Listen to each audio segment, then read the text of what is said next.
Hello friends. Programming skill develop करने की इस सीरीज़ में आज हम देख रहे हैं एक प्रोग्राम जिसमें हम एक नंबर के बारे में बताना चाहेंगे कि वो डिविजिबल है 5 से या नहीं है। यानी हम यूज़र से एक नंबर एंटर कराएंगे और फिर चेक करेंगे कि वो 5 से डिविजिबल है या नहीं। यहाँ पर हम ना केवल ये प्रोग्राम का सॉल्यूशन देखने वाले हैं बल्कि ये देखने वाले हैं कि इस प्रोग्राम को हमें बनाना कैसे है। तो किसी भी प्रोग्राम को बनाने के लिए जैसे कई बार स्टूडेंट्स ये शिकायत करते हैं कि वो अपनी परेशानी शेयर करते हैं कि हम को समझ में नहीं आता है प्रोग्राम कहाँ से स्टार्ट करें, कैसे स्टार्ट करें। तो मैं आपको 3 टिप्स दे रहा हूँ। तो पहली टिप ध्यान से समझिएगा, 3 टिप्स मैं आपको दे रहा हूँ। अगर 3 टिप्स को आपने ध्यान से समझा तो शायद आपको शुरुआत करने में दिक्कत नहीं जाएगी। सबसे पहले तो हमें प्रोग्राम समझ में आया या नहीं आया। जब तक आप पहली स्टेप को क्लियर ना कर लें सेकंड स्टेप पे ना जाएं। सबसे पहले आप पूरी क्लियरिटी के साथ समझ लें कि प्रोग्राम में आपको करने को क्या दिया जा रहा है। प्रोग्राम में कहा जा रहा है कि यूज़र से एक नंबर एंटर कराइए और उस नंबर के बारे में पता लगाइए कि वह नंबर 5 से डिविजिबल है या नहीं। तो क्या हमें मालूम है 5 से डिविजिबल किन नंबर्स को कहते हैं? जैसे कोई नंबर है 25, ये 5 से डिवाइड होता है, कंप्लीटली डिवाइड होता है, तो ये 5 से डिविजिबल है। या 105 या 200 है ना। तो ये सब क्या है, 5 से डिवाइड हो रहे हैं, इसलिए ये नंबर 5 से डिविजिबल है। तो ठीक है, हमें पहली स्टेप समझ में आ गई कि प्रोग्राम क्या है। दूसरी स्टेप, हमें प्रोग्राम बनाने में क्या पहले लिखना है ये सोचना है। तो हम कम से कम जितना हमें बेसिक ज्ञान है उसके आधार पे कोडिंग करना स्टार्ट कर दें। जैसे आपको मालूम है सबसे पहले हम लिखते हैं मेन के बाद पैरेंथेसिस कर्ली ब्रैकेट, इसके अंदर अब कोड लिखना है। अब हमको समझ में नहीं आ रहा कि इसके अंदर क्या लिखना है, तो हम क्या करेंगे, आउटपुट स्क्रीन को इमेजिन करेंगे। सोचिए थोड़ी देर के लिए कि ये प्रोग्राम हमने बना लिया है, तो अब कोई यूज़र इस प्रोग्राम को रन करेगा, यूज़ करेगा, तो वो क्या एक्सपेक्ट करेगा, आउटपुट स्क्रीन पे क्या मिले उसे। तो हम एक आउटपुट स्क्रीन को इमेजिन कर रहे हैं और अब इमेजिन कर रहे हैं कि इस पर क्या दिखना चाहिए। तो जैसा कि हमने प्रोग्राम को समझा है कि इसमें करना क्या है, हमें समझ में आ रहा है कि सबसे पहले स्क्रीन पे एक मैसेज दिखना चाहिए, एंटर अ नंबर। अगर आप चाहते हैं कि स्क्रीन पे ऐसा मैसेज प्रिंट हो तो सोचिए ये मैसेज प्रिंट आखिर होगा कैसे। क्या हमने सी लैंग्वेज में ऐसी कोई चीज़ पढ़ी है जिससे कि ये मैसेज हम प्रिंट करवा सके? यस, हमने पढ़ा है प्रिंट एफ। तो हमने कहा यहाँ पर एक प्रिंट एफ लिख देते हैं और प्रिंट एफ में लिख देते हैं एंटर अ नंबर, तो स्क्रीन पे प्रिंट हो जाएगा एंटर अ नंबर। अच्छा, इसके बाद हम क्या चाहते हैं? इसके बाद हम चाहते हैं कि यूज़र नंबर एंटर कर सके। तो मान लीजिए यूज़र ने नंबर एंटर किया 15, ठीक है। अब यूज़र अगर नंबर एंटर कर रहा है तो ये नंबर प्रोग्राम में वेरिएबल्स तक पहुंचेगा कैसे? तो डेफिनेटली इसके लिए स्कैनएफ लिखना पड़ता है। स्कैनएफ इनपुट इंस्ट्रक्शन है और एक ही वैल्यू लेनी है, मैंने लिखा %d। और अब वैल्यू किस में रखनी है, तभी हमको ध्यान आया कि हमें एक वेरिएबल बनाना पड़ेगा क्योंकि यहाँ वेरिएबल का नाम लिखना पड़ेगा। तो हमने कहा कि चलो ठीक है, एक वेरिएबल बना लेते हैं। वेरिएबल का डिक्लेरेशन सी लैंग्वेज में हमें शुरुआत में ही करना पड़ेगा। तो यहाँ पर मैंने लिखा एक वेरिएबल x।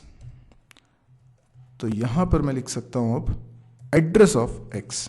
अक्सर स्टूडेंट्स ये एड्रेस ऑफ लगाना भूल जाते हैं, आप ध्यान रखिए, ये बहुत इंपॉर्टेंट है, इसको ज़रूर लगाइए। अगर आप इसको नहीं लगाएंगे तो x वेरिएबल में डेटा स्टोर नहीं होगा।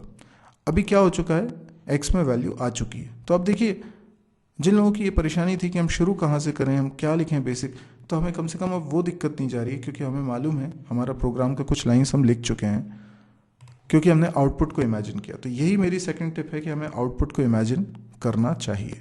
अच्छा, आउटपुट को इमेजिन कर रहे हैं तो साथ में ये भी देखिए कि इसके आगे क्या प्रिंट होना चाहिए। तो इसके आगे प्रिंट होना चाहिए 15 इज डिविजिबल बाय 5, राइट, ऐसा मैसेज आना चाहिए। अगर 15 की जगह 11 एंटर किया होता सपोज करिए, तो लिखा होता 11 इज नॉट डिविजिबल बाय 5। तो यानी 5 से डिविजिबल है तो डिविजिबल प्रिंट कराएंगे, नहीं तो नॉट डिविजिबल। तो ये मैसेज कैसे प्रिंट होगा? तो ये भी डेफिनेटली एक प्रिंट एफ की मदद से ही दिखेगा। अब आप जरा इस मैसेज को अच्छी तरीके से देखिए। सबसे पहले आ रहा है 15, तो मुझे क्या लिखना पड़ेगा? मुझे इसको तैयार करने के लिए जो प्रिंट एफ लिखना है उसमें डेफिनेटली %d आएगा, ठीक है ना, क्योंकि ये 15 तो यूज़र ने जो नंबर एंटर किया है वो दिखना है। तो प्रिंटफ में मुझे लिखना पड़ेगा परसेंट डी इज डिविजिबल,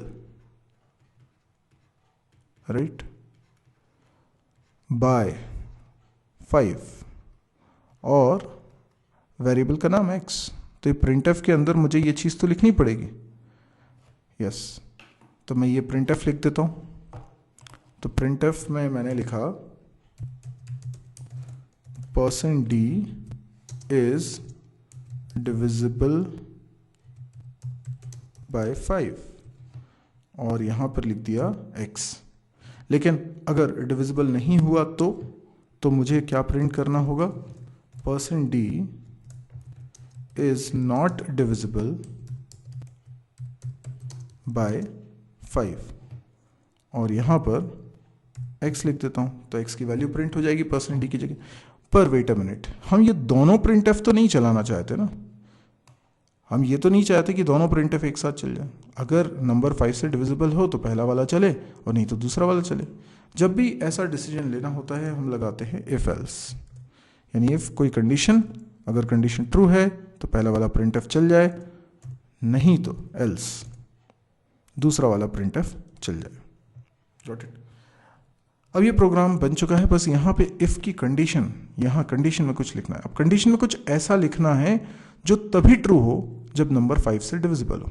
तो ऐसा कुछ मैथमेटिकल एक्सप्रेशन सोचिए जो सिर्फ तभी ट्रू होता हो जब नंबर 5 से डिविजिबल है। अब देखिए कुछ प्रयास हम करते हैं इसको बनाने के लिए। अगर मैंने कहा कि मैं इफ के अंदर लिख दूं x इज डिविजिबल बाय 5, तो आई एम सॉरी ये सही नहीं है, क्योंकि कंपाइलर को इंग्लिश नहीं आती कि आपने लिखा है x इज डिविजिबल बाय 5 और वो समझ जाएगा, नहीं समझेगा। तो ये गलत तरीका है। चलिए तो दूसरा तरीका देखते हैं। हमने लिखा if x is divisible by 5, ये भी गलत तरीका है। पहली बात तो ये डिवाइड वाला सिंबल आप कैसे बनाएंगे, ये तो बनेगा नहीं। डिवाइड के लिए ये सिंबल तो होता नहीं है। तो आपने कहा हाँ ये सिंबल नहीं होता, तो एक काम करते हैं, हम लिख देते हैं x डिवाइडेड बाय 5। अब जरा एक बात समझिए, ये भी गलत है। ये गलत क्यों है? आप इस एक्सप्रेशन को लिख रहे हैं, इसका मतलब आप कंपाइलर से पूछ नहीं रहे हैं कि x अगर 5 से डिवाइड हो तो इसको ट्रू कर देना, बल्कि इसका मतलब ये है कि कंपाइलर को आप एक निर्देश दे रहे हैं कि ये काम करो, तो कंपाइलर करवा देगा। अब x में वैल्यू अगर 15 होगी तो 15 डिवाइडेड बाय 5 यानी 3 आ जाएगा। इस जगह पे क्या आ जाएगा, 3। अब अगर इस जगह पे 3 आ जाएगा तो आप मुझे बताइए ज़रा वो ट्रू है कि फॉल्स। अब अगर नहीं मालूम तो बता दूं, every non zero value is considered as true और 0 इज कंसिडर्ड एज फॉल्स।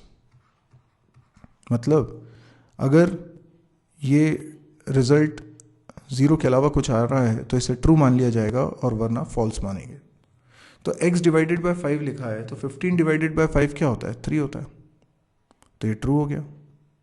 लेकिन अगर मैंने 15 नहीं 11 एंटर किया होता तो 11 डिवाइडेड बाय 5 होता। तो 11 डिवाइडेड बाय 5 क्या आता? तो हम जानते हैं 11 को अगर 5 से डिवाइड करेंगे तो पॉइंट में आंसर नहीं आएगा, क्योंकि सी लैंग्वेज में जब दोनों इंटीजर होते हैं तो रिजल्ट भी इंटीजर आता है। तो आंसर आएगा 2 पॉइंट समथिंग आता है मैथमेटिकली, है ना। लेकिन यहाँ पर आंसर होगा 2, क्योंकि पॉइंट और पॉइंट की बात की चीज़ इग्नोर होंगी। तो जब ये 2 आएगा तो आप खुद सोच के देखिए, 2 भी तो नॉन ज़ीरो है, वो भी ट्रू माना जाएगा। तो इसका मतलब x की वैल्यू चाहे 11 हो चाहे 15 हो, दोनों केस में ये ट्रू आ रहा है। हम ऐसा नहीं चाह रहे थे, हम चाह रहे थे ये तभी ट्रू हो जब x की वैल्यू 5 से डिविजिबल हो। तो डिवाइड ऑपरेटर से हम डिविजिबिलिटी चेक नहीं कर रहे हैं, हम बल्कि कंपाइलर को कह रहे हैं कि x को 5 से डिवाइड कर दो।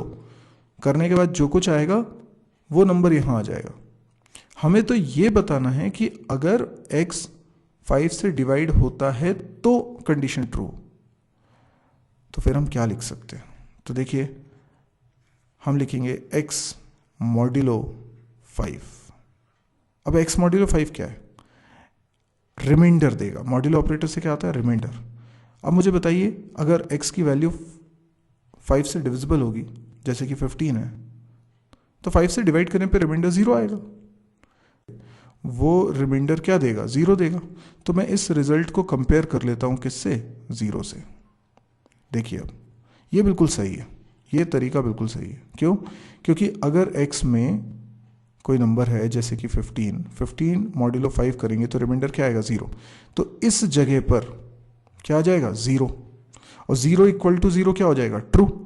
रिलेशनल ऑपरेटर है, इक्वल टू है ये, तो 0 इक्वल टू 0 क्या है, ट्रू है ना। तो इसलिए इफ कंडीशन ट्रू हो जाएगी। अब x की वैल्यू अगर 15 नहीं होती, मान लीजिए 11 होती, तो ये फॉल्स होना चाहिए। देखो कैसे फॉल्स होगा, 11 मॉड्यूलो 5 होता है 1, और 1 इक्वल टू 0 क्या हो जाएगा, फॉल्स। यस, तो ये जो पोर्शन है ना x मॉड्यूलो 5, ये 0 आना चाहिए, और ये 0 तभी आता है जब x की वैल्यू 5 से कंप्लीटली डिवाइड हो। तो ध्यान रखिएगा कि डिविजिबिलिटी चेक करने के लिए कभी भी डिवाइड ऑपरेटर का इस्तेमाल नहीं करते, मॉड्यूलस ऑपरेटर का इस्तेमाल करते हैं। तो यहाँ पर मैंने लिखा x मॉड्यूलस 5 इक्वल्स टू 0। बस प्रोग्राम बन के तैयार। अब इसको रन करके देखते हैं। ये मैंने इसको रन किया। ओके, एक एरर मैसेज इसमें आ रहा है क्योंकि मैंने यहाँ सेमीकोलन नहीं लगाया। ये देखिए, अभी फिर रन करता हूँ। अब ये प्रोग्राम चल गया है। एंटर अ नंबर, आप देख सकते हैं यही हमने एक्सपेक्ट किया था। और प्रिंटफ ऊपर लिखा हुआ है एंटर अ नंबर। अब मैंने नंबर एंटर किया, मान लीजिए 15, तो देखिए x में 15 चला गया होगा। अब जैसे ही एंटर करूँगा क्या प्रिंट हो रहा है, 15 इज डिविजिबल बाय 5। बिल्कुल सही है। अब एक और बार रन करता हूँ और मैं वैल्यू कुछ और ले देता हूँ, जैसे कि 11, तो ये 11 इज़ नॉट डिविजिबल बाय 5। बिल्कुल सही है। तो इस तरीके से हमने एक प्रोग्राम बना लिया जिसमें हम चेक कर रहे हैं कि नंबर डिविजिबल है 5 से या नहीं है। तो आप 3 बातों को ध्यान रखिएगा। सबसे पहली बात, आपको प्रोग्राम समझ में आया या नहीं। दूसरी बात, आपको आउटपुट स्क्रीन को इमेजिन करना है कि क्या आउटपुट यूज़र चाहता है जब प्रोग्राम बन जाए, उसके अकॉर्डिंग हमको समझ में आता जाएगा कि क्या लाइन्स हमको लिखनी है। और तीसरी बात यह है कि वो लॉजिक बनाए। हमारा पूरा प्रोग्राम जिस पर डिपेंड कर रहा है, जो कि मैंने यहाँ इफ़ वाले सेगमेंट पे आपको समझाया। ठीक है, तो ये 3 स्टेप करके हम प्रोग्राम बना सकते हैं। अब अगर आपको ये वीडियो पसंद आया हो तो आप इसे लाइक करिए। यदि आपको लगता है कि इस तरह के और वीडियोस देखने में आप इंटरेस्टेड है तो आप इस चैनल को भी सब्सक्राइब करिए। मेरी एक वेबसाइट है, URL आपकी स्क्रीन पे लिखा हुआ है, उसे विजिट करना ना भूलें, www.mysurgery.com। इस वेबसाइट पे आपको C++, जावा, PHP, MySQL, data structure, DBMS, इन सब के वीडियो कोर्सेज मिलेंगे। यानी पूरा कोर्स आप वीडियोस के थ्रू कर सकते हैं। और ये सारे के सारे वीडियोस एक सीक्वेंस में साइट पे मेंशन्ड है। यानी आपको ये दुविधा नहीं होगी कि पहले कौन सा वीडियो देखना है फिर कौन सा वीडियो देखना है, ये एक सीक्वेंस में। इसके अलावा इस साइट पे आपको प्रोग्रामिंग एक्सरसाइज से रिलेटेड वीडियोस भी मिलेंगे, जैसे कि आप ये वाला वीडियो देख रहे हैं। और सिस्टमेटिकली, यानी लूप पर बेस्ड प्रोग्राम्स अलग हैं, इफ एल्स पे बेस्ड प्रोग्राम्स अलग हैं, ट्रिकी प्रोग्राम्स अलग हैं, एरे पे बेस्ड प्रोग्राम्स अलग हैं, यानी टॉपिक वाइज अलग अलग प्रोग्राम्स। तो लिस्ट आपको देखने को मिल जाएगी, उसमें से जो प्रोग्राम का सोल्यूशन आप देखना चाहते हैं देख सकते हैं। ये उसी सिलसिले में एक वीडियो आप अभी देख रहे थे। तो आप इन वीडियोस को देखिए और मुझे लगता है कि आपको ये पसंद आएंगे। और अगर आपको पसंद आए, देखिए पसंद आने के पीछे एक रीज़न ये है कि ये सारे के सारे वीडियोस हिंदी में हैं और ये सारे के सारे फ्री ऑफ कॉस्ट है। इसके साथ ही साइट पे डेली एक नया वीडियो अपलोड होता है, तो बहुत एक्टिव साइट है। तो आप जब इस साइट को देखते हैं तो आपको बहुत कुछ यूज़फुल कंटेंट इसमें मिलता है। अब अगर आपको लगे कि ये आपको बहुत हेल्प कर रहा है और आपको पसंद आ रहा है, तो डेफिनेटली बहुत सारे लोगों की ज़रूरत भी ये पूरी कर सकता है। मैं इसको फ्री में इसलिए प्रोवाइड कर रहा हूँ ताकि ये ज़्यादा से ज़्यादा लोगों तक पहुँच पाए, और इसमें आप मेरी मदद कर सकते हैं। यदि आपको लगे कि ये बहुत अच्छा है तो प्लीज़ आप इसको अपने फेसबुक वॉल पे शेयर ज़रूर करिएगा, इस वेबसाइट के लिंक को, इस वीडियो को। Thank you.